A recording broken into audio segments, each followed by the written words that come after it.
Next, in Scratch, we are going to design a small game. It's an easy game in which a sprite is there. We can put any background, and that sprite will be doing random movement on our screen.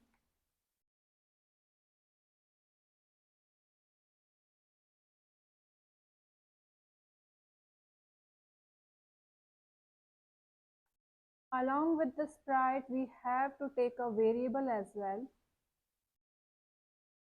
As that sprite is doing random movement on the screen, so we have to click on that sprite with our mouse pointer.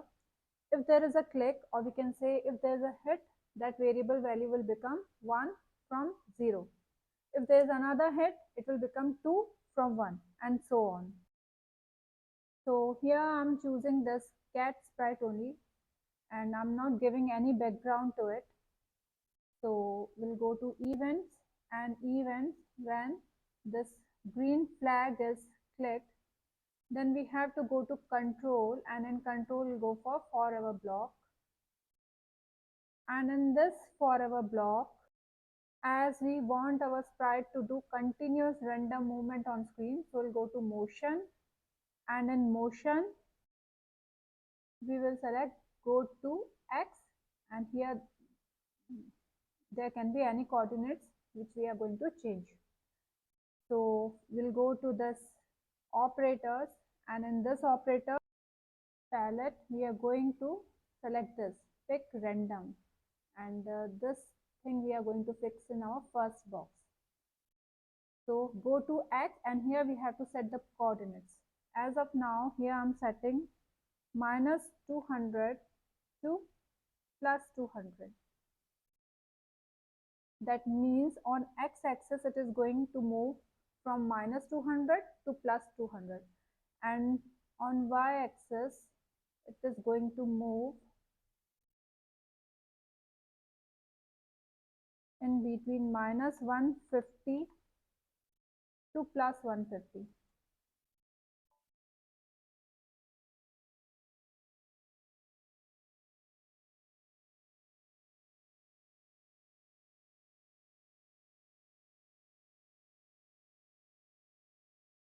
So whenever we will click this green flag, here we can see that sprite is doing random movement on our screen, but it is very fast. We don't want this fast, so we'll put a wait. So we'll go to control, and in control there's a wait, and here instead of 1 second, here I'm saying 0.5 seconds. So here we can see that the sprite is moving randomly on our screen with a wait of 0.5 seconds. Now here I'm taking one variable. We'll click on variable, and we will check it right here. So here we have got our variable whose initial value is 0.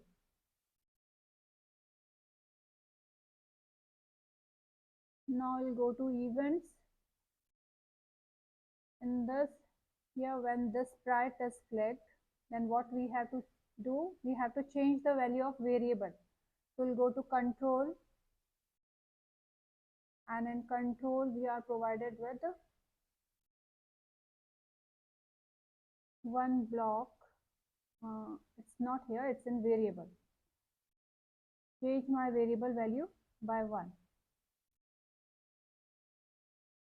and accept this. If we want that the sprite should make a sound whenever it is clicked, then we'll go to sound, and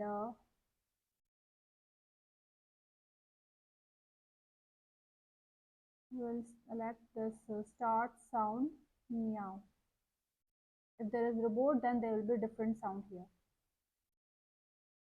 So now whenever we click this green flag, we can see that our sprite has started moving. Whenever we click on this sprite, we can see that it is making a sound. Whenever there is a hit, we can see that variable value has increased from 0 to 1. Again, whenever there is a hit, it will make a sound, and variable value will become 2. Now if we want to reset this variable value for another game, then again we can do, we'll go to events. When green flag is clicked, then go to variable palette, and in that set my variable value to 0.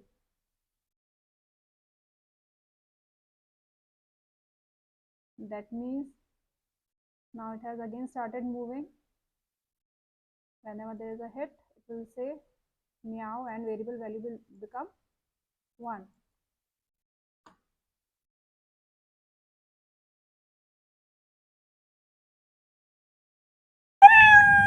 Now we want to reset it, we'll click here and again it will become 0.